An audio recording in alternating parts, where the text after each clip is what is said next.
Hi there, Gary Turner here. Hope you're doing well. Just lunchtime here in the UK on the 11th of April 2022. I just wanted to continue my desire to narrate some of my previous musings and writings just to make them more accessible. And they'll also get repurposed on the Activating Consciousness podcast. So the article I wanted to share today is one called The Strength of Shadows. It's a piece that I wrote some time ago that was kindly shared by Dennis Picotto on the Biz Catalyst 360 website. I'm now sharing that on the screen. It's a really brilliant website, very inclusive and democratic way of bringing people's ideas and visions to life. Do check out Biz Catalyst 360 if you want to find out more about Dennis and the amazing work that he does on that platform. Just before I get going, I just want to remind you that there is the in-person human development space coming up again on the 20th to the 21st of July 2022. A maximum of 30 people. We have the first few people already signing up. There's the option to stay on site should you wish.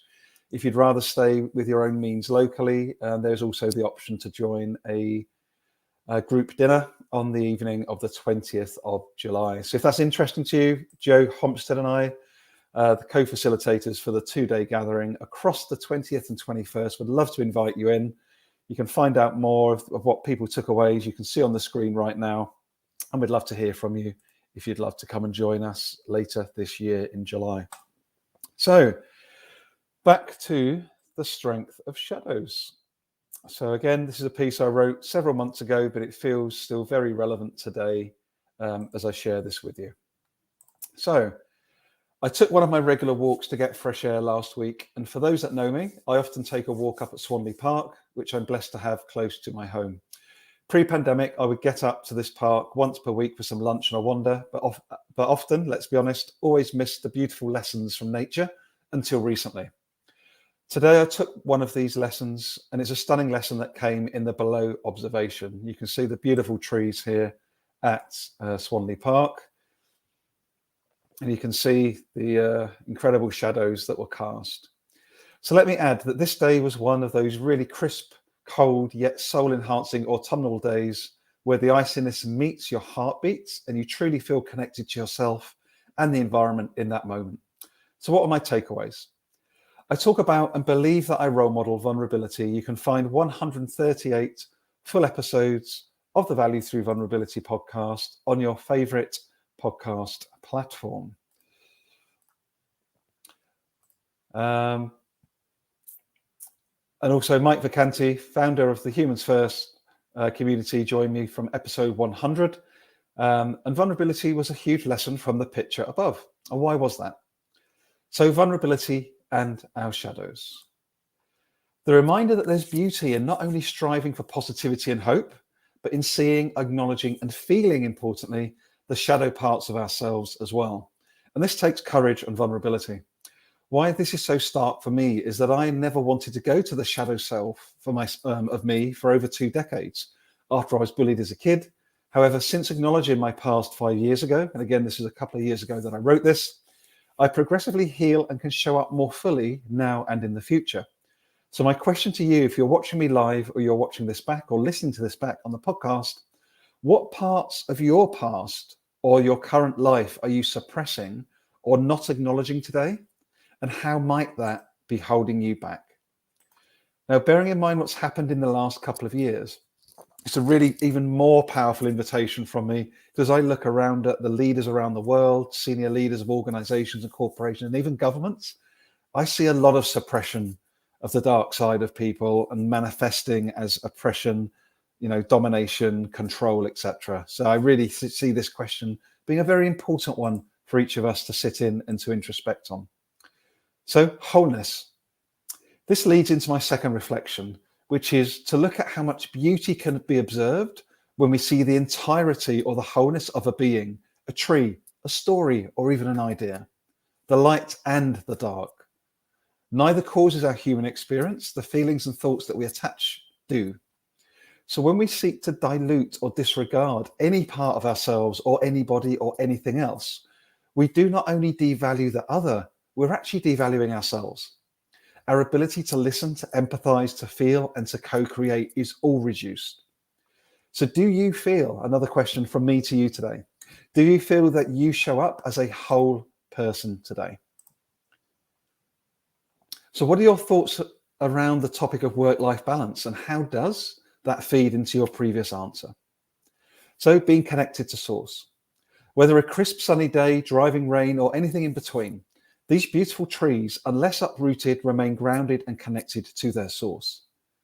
That source can be soil, it can be human connection, your chosen higher power to believe in. For me, it's a reminder that I truly not only believe, but also feel that we are all connected. And more recently, I'm feeling into how literally everything is connected.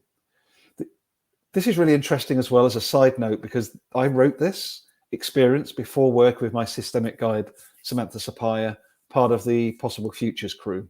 So this is really quite actually clarifying for me as I narrate this previous piece of writing. So interestingly, what was brought to life as I hosted the first ever podcast at my work organization in the past week on the topic of food and nutrition. I learned as my global colleagues spoke about the paradigm shift that is occurring, especially in Europe and in the Americas, towards more meat replacements, healthier restaurant quality food, but at home, and this is expected to continue post-pandemic. Interestingly, in Asia, they remain committed to the healthier staples, but seek more sophisticated alternatives. Now, what I see in that actual comment, even more now, 2 years on, is those in the Far East did not allow the Western, more colonial ways to actually encroach on their ways of being, which I think is a really interesting place to sit in. So, natural diversity. I listened back to my podcast conversation with the amazing Laura Storm last week, which was episode 94 of the Value Through Vulnerability podcast.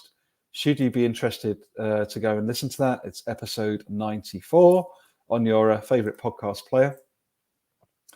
And I was reminded by her that nature thrives on diversity and inclusion. Again, nature, of which we are all part, thrives on diversity and inclusion.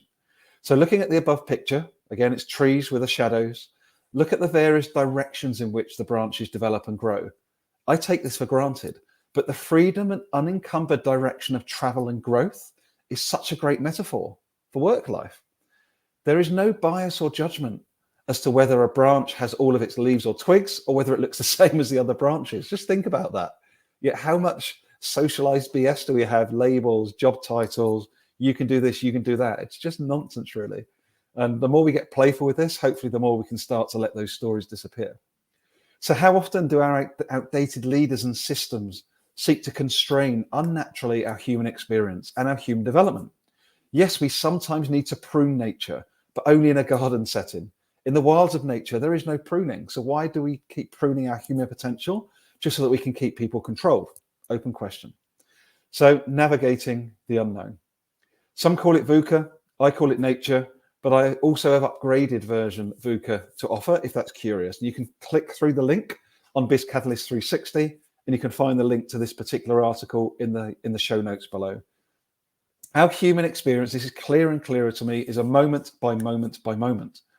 My goodness, I've never been clearer on that, as my 2020s consisted of gratefully maintaining my essential worker job, navigating testicular cancer, which you can learn more about here and here. Again, 2 hyperlinks to 2 articles that were shared on the Biz Catalyst 360, crying for days after George Floyd's murder, being part of amazing communities such as Humans First, and being part of uplifting experiences such as the Rally Day on April 30th, 2020, which included the amazing Kimberly Davis, Heather Younger, Mark C. Crowley, Minda Hart, and so many other awesome humans, including the main man, Miss Mike Vacanti himself, all whilst being connected to the most amazing tribe of human beings connected globally in so many walks of life.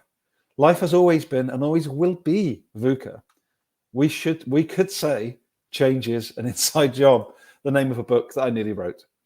So we don't know what the next day, let alone the next moment, will bring. So I invite you, me, all of us, to keep looking to the beauty of nature for lessons, as well as looking for one another for lessons of lived experience and connection.